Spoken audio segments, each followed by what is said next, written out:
सभी को नमस्कार। आज हम उपस्थित हैं एक ऐसे स्थान पे जहाँ गीता का उपदेश श्री कृष्ण ने अर्जुन को दिया, और केवल उपदेश ही नहीं दिया, आप ये समझिए गीता के 11वें अध्याय में जो ईश्वर के विराट स्वरूप का वर्णन किया गया है, उस विराट स्वरूप को जब आवश्यकता पड़ी दिखाने के लिए कि मैं यहाँ भी हूँ, मैं वहाँ भी हूँ, जहाँ जहाँ अर्जुन तुम मुझे देखोगे मैं सर्वत्र विद्यमान हूँ, उस स्थान का वर्णन करते हुए ये हम कुरुक्षेत्र के उस स्थान पे व्यवस्थित हैं जहाँ ईश्वर के विराट स्वरूप को उन्होंने चित्रित किया है, जिसमें उन्होंने दिखाया कि मेरे अंदर सभी प्रकार की शक्तियाँ, सभी प्रकार की ऊर्जाएं विद्यमान है, और उसके ही द्वारा आप जहाँ जाना चाहते हो, जिसे हराना चाहते हो, जो भी करना चाहते हो, वो सारी शक्तियाँ मेरे साथ हैं। तो रथ भी छोटा पड़ गया, आप देख रहे होंगे कि वो रथ का स्थान छोटा पड़ गया और उसका विशाल स्वरूप आपके समक्ष उपस्थित है।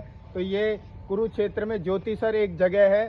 कुरु मतलब राजा कुरु का है वो क्षेत्र, मतलब खेत, ऐसा स्थान जहाँ पे युद्ध हुआ। तो आप कभी भी कुरुक्षेत्र आए तो ये ज्योतिसर जगह है, इसका जरूर भ्रमण करें, जहाँ पे ये युद्ध के मैदान का पूरा दर्शनीय चित्र लाइव चित्रण की तरह यहाँ पे एक प्रदर्शित किया गया है। ये कुरुक्षेत्र का पूरा चित्रण यहाँ किया गया है।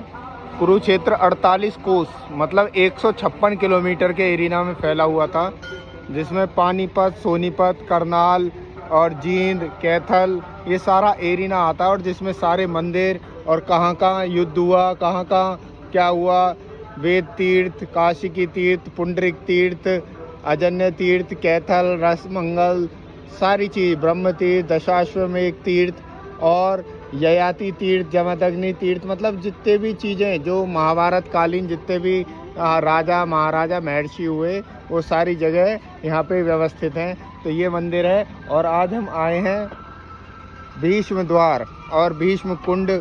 ये भीष्म कुंड वह स्थान है जहाँ पे भीष्म पितामह को शरशैया पे तीरों के द्वारा, जो तीरों का बाण मार के उन्हें लिटाया गया था, वह शरशैया है। ये आप देख रहे होंगे, इसका बहुत सुंदर चित्रण किया गया है। गंगा माता प्राचीन मंदिर, श्री गंगा पुत्र भीष्म पितामह, बाणशैया पांडव मंदिर, नरकातारी कुरुक्षेत्र, ये वह स्थान है। और आप देखेंगे बहुत सुंदर स्थान, दानी ये बहुत सुंदर तैयार किया गया। और ये भीम कुंड, भीम की प्यास बुझाते अर्जुन, तो उन्होंने जो तीरों से, जो बाणों से उनका चित्रण किया गया है, ये वह स्थान है पूरा का पूरा, कि उन्होंने कहा कि मुझे प्यास लगी है, और तीर के द्वारा उन्होंने धरती से जो जल को वो करा, वो ये भीष्म कुंड है, जहाँ से जल निरंतर भीष्म पितामह के पास जाता रहा।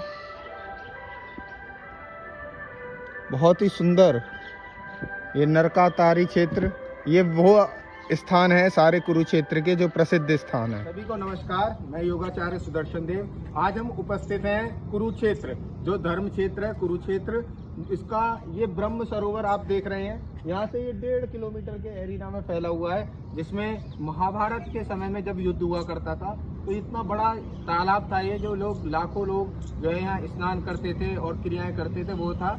और साथ में मैं इसकी महत्वपूर्ण भूमिका आपको बता दूं, ये वही ब्रह्म सरोवर है जहाँ पे अंत में दुर्योधन ने अपने प्राण त्यागे थे।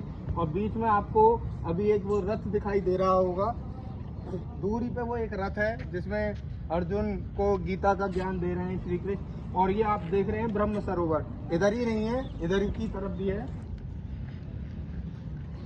ठीक इसी प्रकार जिस प्रकार इधर जल भरा हुआ है, इसी प्रकार यहाँ पे भी है।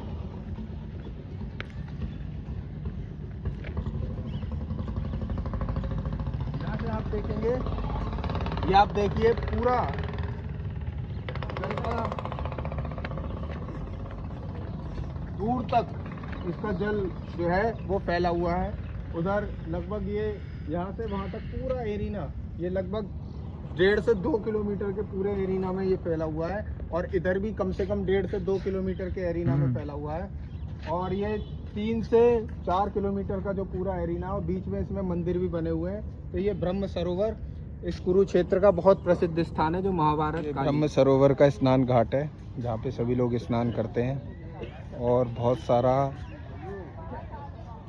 जल इस ब्रह्म सरोवर में है। यहाँ से वहाँ तक की दूरी कम से कम 1.5 किलोमीटर है, और 2 किलोमीटर ऐसे और 1.5 किलोमीटर ऐसे, इस प्रकार से है।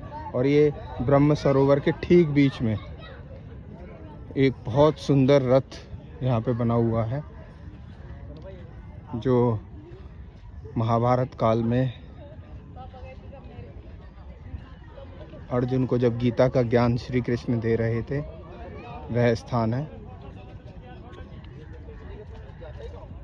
और बहुत सुंदर मनोरम दृश्य, और इस पे लिखा हुआ भी है, कर्मण्येवाधिकारस्ते मा फलेषु कदाचन मा कर्मफल हेतुर्वो संगस्तो दर्शवी।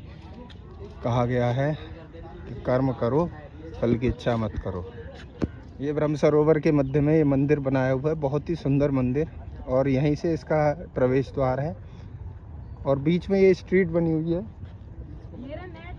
बहुत सुंदर माहौल। सभी को नमस्कार।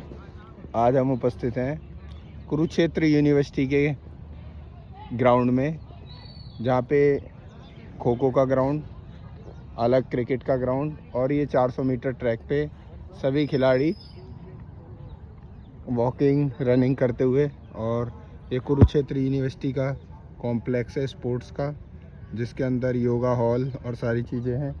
सामने बैडमिंटन का है, और इसके पीछे जो सामने का हिस्सा है, इन पेड़ों के पीछे एक बहुत बड़ा हॉल है, जिसमें योगा और मल्टीपर्पज़ गेम्स होते हैं। सभी को नमस्कार, मैं योगाचार्य सुदर्शन देव।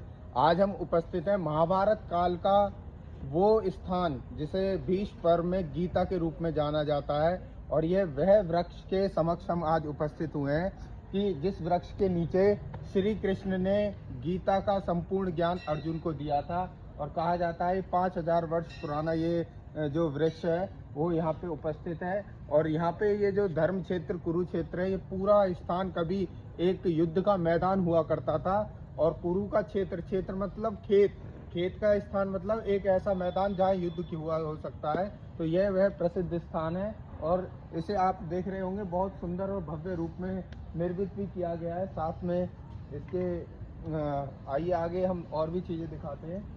यहाँ पे इसके साथ में ही इसे निर्मित करते हुए तालाब और बहुत अच्छा जो है लाइट एंड साउंड शो, ये सारी व्यवस्थाएं यहाँ पे की गई हैं, वो आप सामने देख रहे होंगे। बहुत ही सुंदर और मनोरम यह सारी व्यवस्थाएं रहती हैं। और ये जल और बहुत ही सुरम्य स्थान को तैयार किया गया है। ये सारे वृक्षों का ये मुख्य स्थान यहीं पे, इसी पेड़ के जो युद्ध का मैदान था उसके पास ही यहाँ पे वो ये स्थान माना गया है। ये पेड़ जो मुख्य रूप से है, यहीं पे गीता का ज्ञान 70 श्लोक की मुख्य रूप से गीता थी, वो मुख्य रूप से गीता के 70 श्लोक यहीं पे उन्होंने वर्णित किए हैं।